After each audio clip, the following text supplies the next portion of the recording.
There is a particular kind of shame that arrives early and never quite leaves. It is the moment a child first sees themselves through someone else's eyes and decides that what they are is not enough. Suddenly their hands look rough, their home looks small.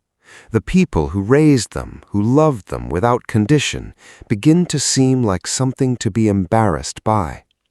And from that moment, a quiet project begins, the project of becoming someone better, someone worthy, someone who would never be looked at that way again. A novel written more than a century and a half ago traces this exact wound from its first sting to its final reckoning. That novel is Great Expectations by Charles Dickens, widely regarded as his most personal and psychologically acute work. It follows an orphaned boy raised in humble circumstances who receives a mysterious fortune, is lifted into a world of wealth and refinement, and slowly discovers what that ascent has cost him. Beneath its unforgettable characters lies a profound exploration of shame, ambition, gratitude, and the difference between the life a person is chasing and the life that was already loving them. From the start, the book studies the psychology of inherited shame. The young protagonist is not born ashamed, he is taught to be, in a single afternoon, by a girl who looks at his clothes and his manners and finds them common. The author shows how a person can carry another's contempt for the rest of their life, adopting it as their own private verdict on themselves. The story explores how quickly a child can be convinced that their origins are something to escape rather than something to belong to. It invites a difficult reflection. Can you remember the moment you first saw yourself through unkind eyes and how long that view stayed with you? The novel also explores the way ambition can quietly curdle into ingratitude. As the protagonist rises, he becomes embarrassed by the blacksmith who raised him with nothing but kindness, avoiding him, dreading his visits, wincing at his simple manners in refined company. The author renders this with painful honesty, refusing to let the reader look away from how ugly it is. The story examines how the pursuit of a better life can make a person cruel to the very people who gave them everything. It raises a question that lands close to home. Have you ever felt embarrassed by someone who loved you, and what did that embarrassment reveal about what you were chasing? A central concern of the book is the emptiness waiting at the top of the climb.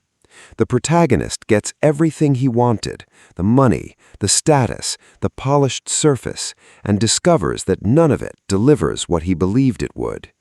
He is not happier. He is not more loved. He is lonelier, more indebted, and further from himself than he has ever been. The author explores the hollowness of an achievement pursued to escape shame rather than to build something real. The story suggests that a life built on running from what you were cannot arrive anywhere solid. It invites you to consider what you have been chasing and what you expect it to fix once you finally have it. One of the novel's most striking creations is a woman frozen at the moment of her greatest heartbreak, who stopped every clock in her house and has lived for decades inside a single unhealed wound.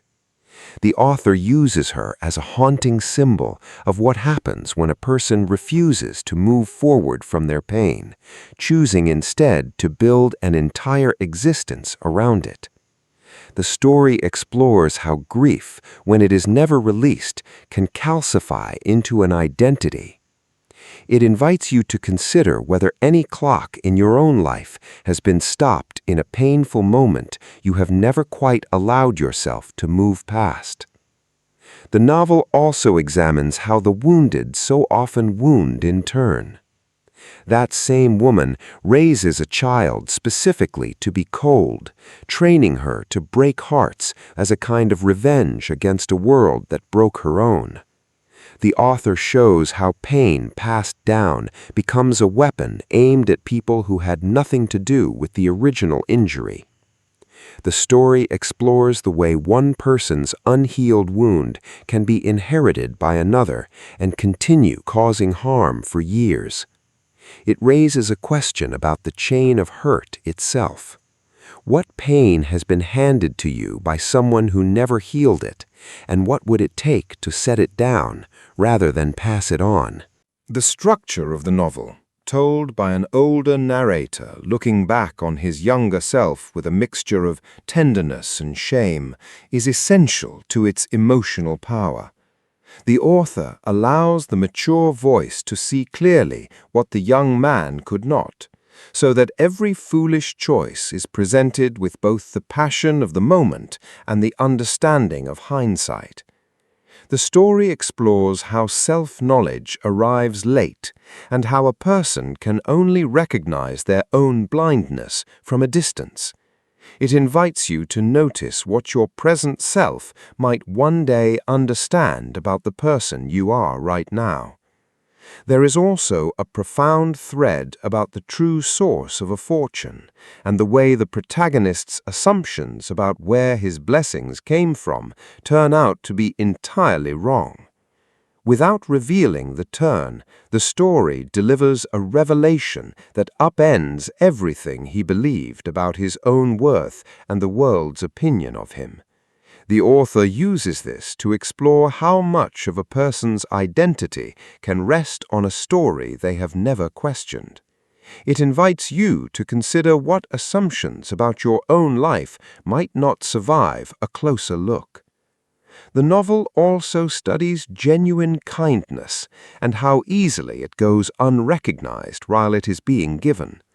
The blacksmith who raises the protagonist is one of literature's most quietly good characters, offering steady, unglamorous love that asks for nothing and is never fully appreciated until far too late.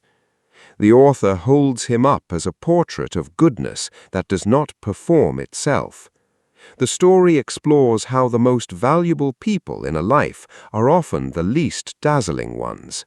It invites you to think about the quiet, unimpressive people whose love has held you up and whether they have ever heard it from you. The emotional arc of the book moves from shame through ambition into loss and finally into a chastened, humbler wisdom. The protagonist loses nearly everything he chased and finds, in the wreckage, a clearer view of what mattered all along. The author refuses to give him a triumphant ending, offering instead something more valuable, the ability to see truly. The story explores how much of a person is sometimes only educated by the collapse of what they wanted. It invites you to consider what your own disappointments have taught you that success never could. There is also a gentle meditation on the possibility of repair. By the end, the protagonist attempts to make amends, to return to the people he hurt, to acknowledge the harm his shame caused. The author does not pretend this undoes the damage, but he suggests that the attempt itself matters, that honesty about how you failed someone is its own kind of grace. The story explores how relationships can survive great injury when one person is finally willing to name what they did. It invites you to consider whether there is anyone in your life who might be waiting still for an honest word. The book's deepest insight may be that the whole tragedy was unnecessary. Everything the protagonist longed for, love, belonging, a place in the world, was available to him from the very first page, in a modest home with a kind man who adored him. He spent years and a fortune chasing what was already sitting at his own table. The author leaves you with that ache, the recognition that a person can look everywhere for what they already have. It invites you to look honestly at what is already in your life while you are busy searching elsewhere. The novel also gives sharp attention to the way money changes how people are treated and how quickly the world rearranges itself around a person's apparent worth. The moment the protagonist has means, doors open, manners soften, and people who once looked past him begin to seek him out.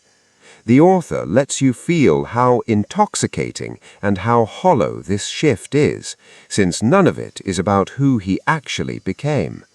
The story explores the uncomfortable truth that much of what passes for respect is really a response to circumstance. It invites you to consider how differently you have been treated in seasons of plenty and seasons of need, and what those differences revealed about the people around you. In the end, Great Expectations leaves you with a softened view of ambition and a sharper view of what it costs. It suggests that shame is a poor engine for a life, that the climb rarely delivers what it promises, and that the love we overlook while chasing something grander was often the whole point. A story that helps you see the value of what is already yours offers a rare and lasting gift. Books aren't just stories, they're mirrors that help us understand ourselves better.